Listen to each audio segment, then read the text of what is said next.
Is Final Fantasy's Tonberry actually rooted in real Japanese folklore?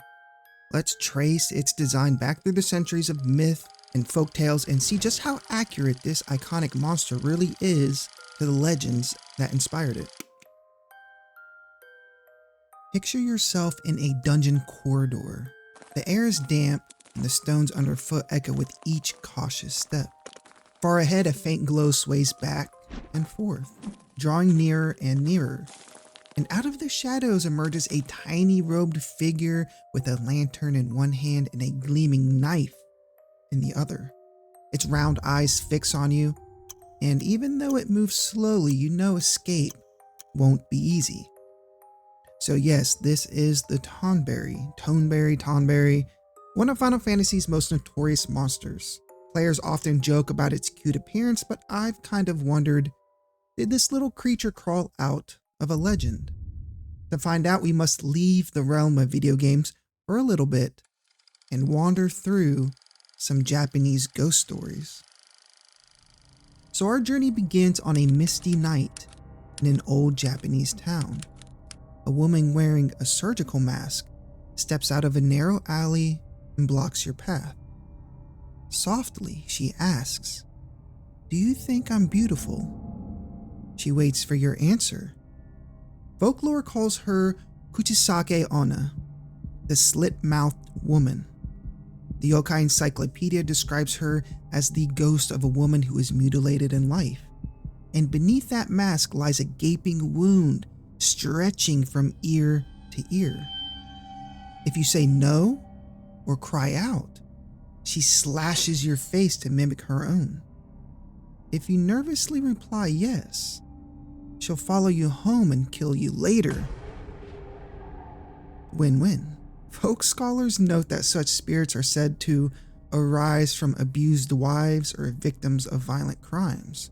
And during Japan's 20th century urban legend craze, sightings of this ghost were blamed on serial killers and fox spirits or sheer mass hysteria. Clever children actually learned to confuse the slit-mouthed woman with nonsensical answers or bribe her with hard candies, buying just enough time to escape her wrath. The tale kind of reads like a horror film, slow, tense, and inevitable. And its themes of vengeance and relentless pursuit definitely resonate strongly with the Tonberry's demeanor. Next, we travel to the sea. The ocean is calm, the moonlight bright. Suddenly, towering out of the waves, a dark, bald head surfaces. Fishermen whisper in terror it's the Umibozu, or the sea monk. According to legends, this giant black human-like spirit appears when seas are calm, only to stir up storms and smash ships. Sometimes it demands a ladle.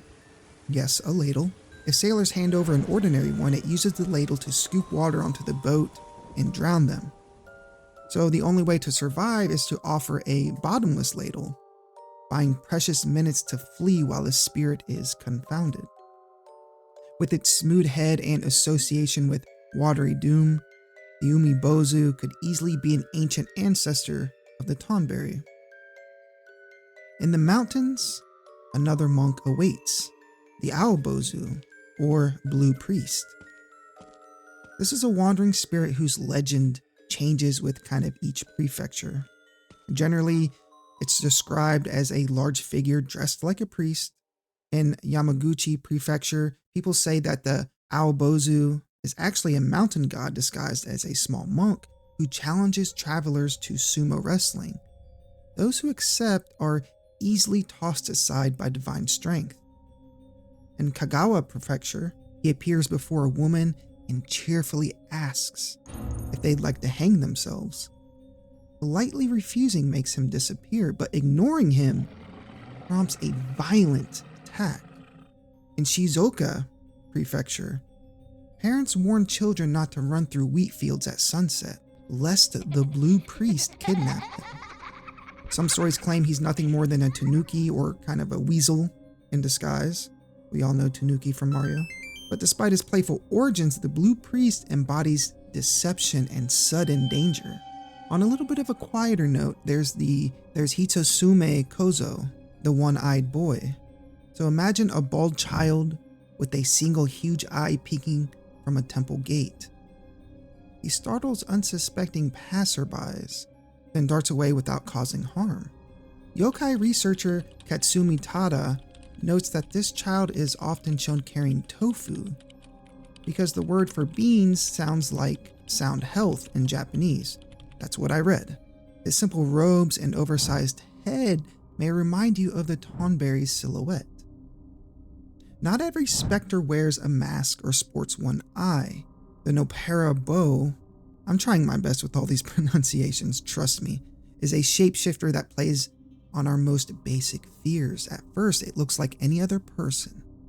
Only when you draw near does its face vanish entirely, leaving a smooth, blank sheet of skin. In Lafcadio Hearn's famous tale Mujina, a man meets a crying woman at night. When he comforts her, she turns to reveal a featureless face. Terrified, he flees to a noodle vendor, who then turns around with his own face just as blank. Folklorists explain that such double scares were often the work of foxes or raccoon dogs in disguise. Although Noppera-Bo rarely harm people, their calm demeanor and pretty unsettling appearance are eerily similar to the expressionless stare of a Tonberry. And now I want to talk about the lanterns, because lanterns hold special power in Japanese storytelling. They illuminate the path, but they can also herald coming danger. The Chochin Obake, or paper lantern ghost, comes to life when an old lantern splits and sprouts a mouth, sometimes even eyes and a tongue. Such animated lanterns were popular characters in Edo period art and children's games. Another famous story tells of the peony lantern. Each night, a beautiful woman's ghost visits her lover, her way lit by a maid carrying a glowing lantern. So lanterns then are not merely tools to light the dark, but they're omens, guiding souls between the worlds of the living and the dead. When a Tonberry raises its lantern, the player knows that doom is approaching. So when we step back and look at these ghost stories together, certain motifs begin to surface. You have the modest robes and the shaved heads, from the sea monk's bald silhouette to the one-eyed boy's simple attire. Yokai often wear monk-like garments. The Tonberry's hooded robe fits right in. And then you have the ambiguous or missing faces. Both the Noppera-Bo's blank features and the single eye of the Hitotsume-Kozo mirror the Tonberry's minimal expression. That lack of emotion makes their actions feel even more unnerving. Whether it's Kuchisake Ona's stalking victims or the Umibozu sinking a ship, many of these spirits move steadily toward their prey, undeterred. The Tonberry's deliberate shuffle is an echo of this relentless menace. And then, of course, we have the lanterns, which we just talked about. Throughout folklore, lanterns mark the boundary between safety and danger. The Tonberry's lantern may be a warning rather than a comfort. That's for you to decide. These overlapping themes suggest that Final Fantasy's designers weren't drawing from a single story, it seems, but kind of just weaving together threads from this rich tapestry of Japanese folk beliefs. So now we leave the campfire and we go to the console. Leaving the realm of storytellers, we return to the glowing screen. In Final Fantasy V, players encountered a bizarre enemy called the Tonberry. It was small, green, and slow, carrying a lantern and a knife. When Final Fantasy VI arrived 2 years later, the creature had a new name, Pug. You could find it in the ancient castle. And then you could also find regular Tonberries in Yeti's cave or in the caves around Narsh, if I'm not mistaken. The monster's fame exploded big time with Final Fantasy VII, so deep within the Northern Crater and the Gold Saucer's Battle Square, players encountered Tonberries who crept ever closer with each turn before unleashing a devastating chef's knife attack. The contrast between their adorable, and it is adorable, design and lethal power created this kind of cool tension and almost dark humor. And as the franchise grew, so did Tonberry's legend. Final Fantasy VIII introduced the Tonberry King, a summon gained by defeating a troop of Tonberrys. Surprise. Then in Final Fantasy XI, it provided a tragic backstory for the Tonberry. They were once a scholarly race betrayed and transformed into vengeful spirits. Their murderous behavior in the game then mirrored the grievances of the Onro, like the slit-mouthed woman. And then they appear in a bunch of other games like 10, 12, 13, 15, obviously the 7 remake. But they kept the Tonberry's core attributes while adjusting its behavior for new kind of gameplay mechanics. The 2024 DLC, The Rising Tide, even gave the Tonberry King agility and transportation abilities, transforming the slow horror into an unpredictable threat. So looking at these games' appearances through the lens of folklore, my cat's back from outside, he had to tell me about it, reveals just how carefully the Tonberry is stitched together. Its robe and lantern recall the monk-like yokai and ghostly lanterns of old. Its blank, unblinking face echoes both the one-eyed boy and the faceless Noppera-Bo. The slow, inevitable approach paired with one-hit knife kills feels like the vengeful stride of Kuchisaka Onna, the slit-mouthed woman, or the fatal demands of Umibozu. Vengeance lies at the heart of both Tonberry lore and a lot of ghost stories. Yet the Tonberry is more than a folklore copy. It's green for one, and it's reptilian in appearance, which there is some pictures of like Bozu that looks similar, but really its appearance is unique to the Final Fantasy games, and no yokai wields a butcher's knife as far as I could find. It condenses the dread of countless tales into a single memorable foe. So let's get to our conclusion. How accurate is the Tonberry to folklore? First, the Tonberry isn't lifted from one specific legend. Instead, it feels like a creature born at the intersection of myth and imagination. When designers at Square Enix or Squaresoft created this slow, lantern-bearing menace, they drew on the fear of a smiling woman's hidden mouth, the bald head of a sea monk, the wide-eyed stare of a one-eyed boy, and the eerie glow of a haunted lantern. They distilled these motifs into a character whose every shuffle tells a story. For Final Fantasy fans, understanding these roots adds layers to each encounter.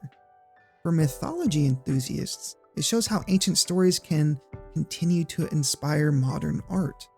The next time a Tonberry's lantern appears in the distance, remember that you're not just facing a monster, you're meeting a multitude of ghosts, legends, and campfire tales stitched together, creeping toward you on silent feet. Alright, you guys, thank you for watching, and if you enjoyed the video, hit like and subscribe. I really want to make this into a full series where we just talk about how accurate these, and I'm starting out with Final Fantasy, but this can be expanded so much more. How accurate these are to real life lore and mythology, these creatures, it could be a Masamune sword. How accurate is that? I really want to keep this going because diving into the lore, I love history and lore, and obviously you guys know I love JRPGs and video games. If I can combine those two, that would be like a dream come true. So share this video out, hit the hype button, show this video some love so we can get some more of these videos. I hope it's informative and just fun and cool to kind of dive into.